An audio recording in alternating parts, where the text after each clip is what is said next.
Buongiotti, buongiorno. Ciao. Ieri avrà senz'altro sentito di tutti questi arresti, queste implicazioni con la Camorra. La Camorra è arrivata anche qui in Veneto. Beh, da parecchio che c'era. Ringraziamo le forze di polizia, la magistratura, ma credo che anche noi come cittadini dobbiamo essere più attenti, più responsabili.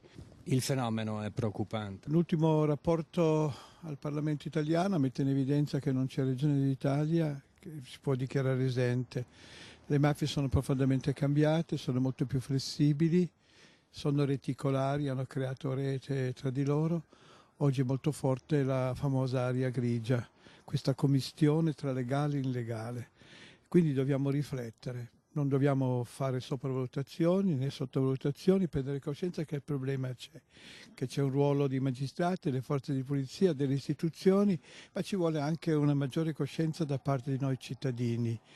La conoscenza è la via maestra del cambiamento e poi mafia e corruzione ci impoveriscono veramente un pochettino tutti, inquinano la bellezza e il valore, la meraviglia delle nostre terre, che sono delle belle terre con della bella gente. E allora non possono essere queste situazioni, ma chiari il valore, i grandi valori. Però bisogna anche reagire, bisogna anche fare, bisogna non pensare che sia un problema che riguarda sempre altri. È un male curabile. Ma certo, però bisogna darsi una mossa a tutti, ma veramente tutti, con molta umiltà e con molta forza. E il problema più grave non è solo chi fa il male, ma quanti guardano e lasciano fare, quanti pensano che non esista. Il male bisogna chiamarlo per nome, riconoscerlo e poi affrontarlo.